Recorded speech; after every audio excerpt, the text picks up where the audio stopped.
going on, guys? I'm currently just got to work, but after I leave work, we're gonna make another beat. We're just gonna see where the day takes us, and I'll get back to you. So, quick side note, I'm on lunch. I'm on Taco Bell. They've been going off lately, the stuff they've been coming out with. You know, there's a lot of things that I want, bro. I'm gonna document it, but I'm really trying to work with some artists this year, bro, and get some placements going and really start like making money from music. And I would like to build this channel, you know. I feel like I'm going in the right direction, just one step at a time, meeting the right people. Just like that, I'm off for work.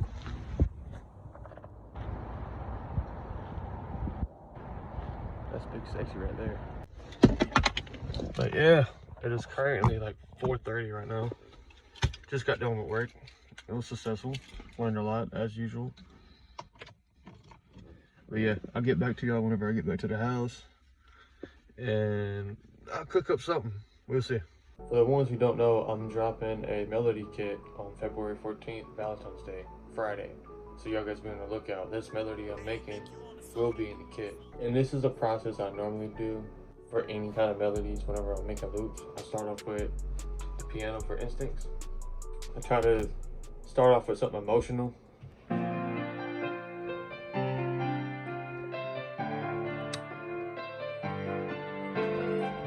There's this pattern here. Then I took some violins. Give it that raw emotion. Then I used About Time and Sky Keys for this sound. Just a single one note.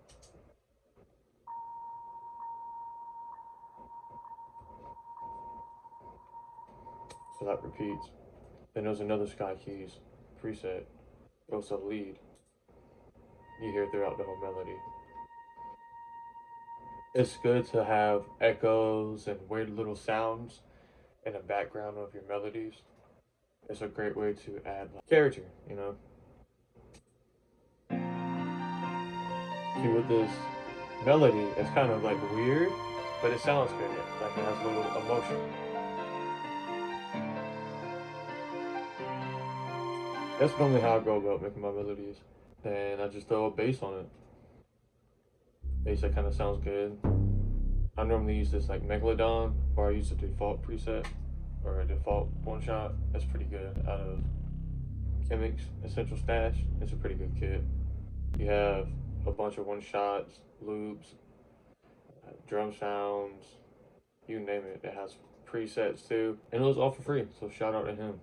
So whenever I do my bass line, sometimes I follow the root notes of my melody, or I just go ahead and copy my violins. If it doesn't sound that great, you know, you can use your bass notes of your piano. Also, key point is whenever you're doing your bass notes, especially sub bass, it's good to have like a low note and then the next note get high, or have a slide note that goes high. It's those little changes that makes a big difference. Whenever you use your sub basses, you want to always cut itself, because if not, the next sub is going to bleed into the next note and it's going to sound awful.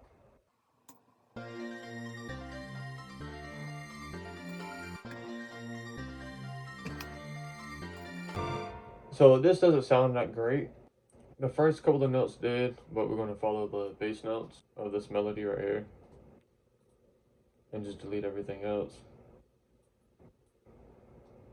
But this is like my process whenever I make my melodies and loops. I start off with a scale, any random scale. If you go here, and then you go down to your view, and then you go to your notes, or your scale highlight, excuse me, and click on any note. You know, you want to right click on minor, and then right click on one of these root notes, it'll tell you. Shout out to Lucent. There was a video he went over where if you hit snap to scale and snap to incoming MIDI, if you click it, any note on the piano, it will play like in that scale, within that scale. It won't play no wrong notes. So it's a good way to start your melodies if you don't know how to go about it, or you don't have no inspiration. Okay, so let's see how this sounds.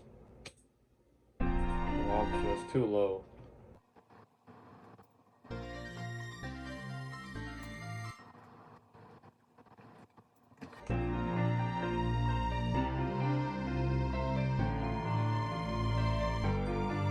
So yeah, that sounds a lot better. I still have to EQ. I'll show y'all in a minute how I EQ my melodies to make it sound clear for the sub bass to shine.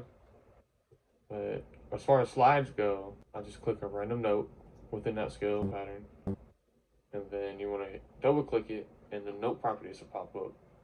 You want to hit this note right here, or this symbol. It's like the sliding. So anytime you hit it, it'll slide up. The longer, the more you expand it, the longer it will slide for. Usually I keep it around this, and I take like the bass notes, I go up, and it actually, normally it sounds good. It sounds pretty good. And it's good to have like weird sounding melodies. It gives it character. You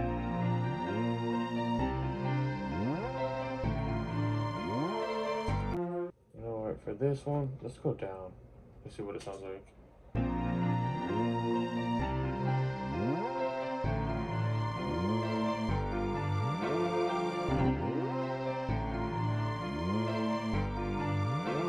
And then for my finishing touches, the last thing I would do for my melodies, I would just add a simple sound in the background, like a simple background noise, whether it's raindrops, it's people talking, something that gives it even more character, you know, like ear candy in a way. But you want to go to textures, any textured, anything really, anything different, weird.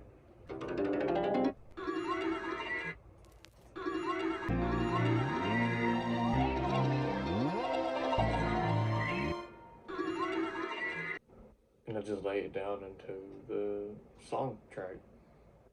Alright, one last thing here. I'll show you how I do my mixing so it just sounds polished and presentable, you know.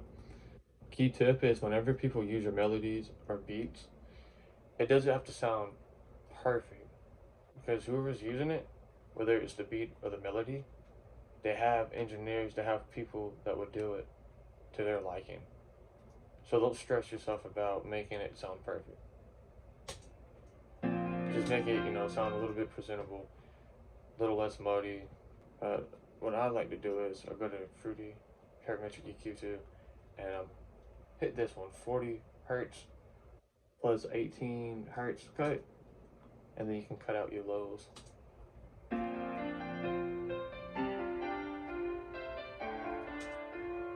And one of the homies from Discord, he put me on wider. It's free. If you go download it, it makes it wider, like it takes up more space, so you don't have to use as many melodies to kind of fill up blank space. Here it is.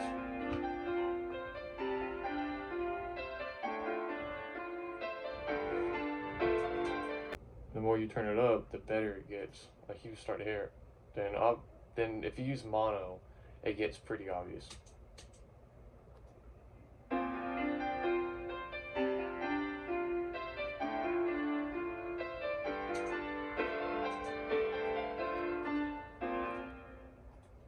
And then it's the same thing. My highs, I still mix them. I cut out the lows, make sure the right amount of highs are cut out if it needs to be cut out. Because you don't want two frequencies or multiple frequencies fighting for the same. And you can also avoid that if you use different parts of the scale. So if you use for your bass notes, maybe from 4 all the way down, like 4A and down, those are like your low notes. And then your 5s, 6, those are going to be like your mids. And then anything from above that, it's going to be perfect as far as like your mix. So this is what I mean.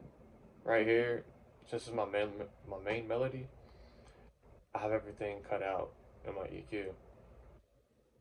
Every once in a while, I'll put all of the notes on one melody just to test it out. Sometimes it sounds good, sometimes it doesn't, but it is important to experiment.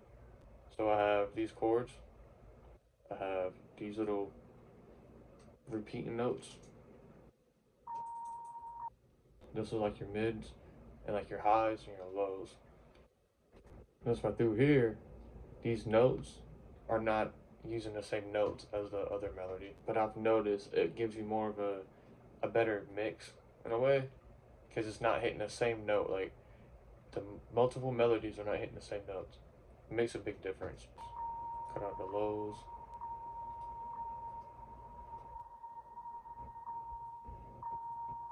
I like to add pretty delay 3. It's pretty good. You just have to use the right settings. Yeah, I like that. So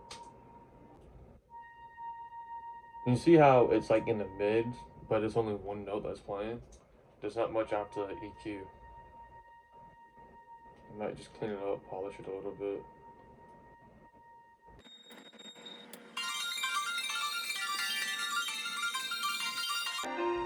But yeah, I have one single note playing the whole time. And like I said, in different instincts, you can try different things. There's really no rules to it. It's just what I've figured out. It's all about experimenting and figuring things out and learning new things. Subs. I even EQ the subs. I EQ out like unnecessary highs. And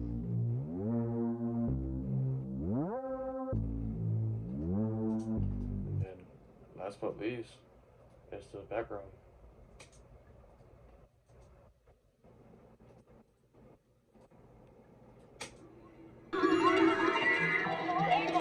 Scratch it, tweak it, make it.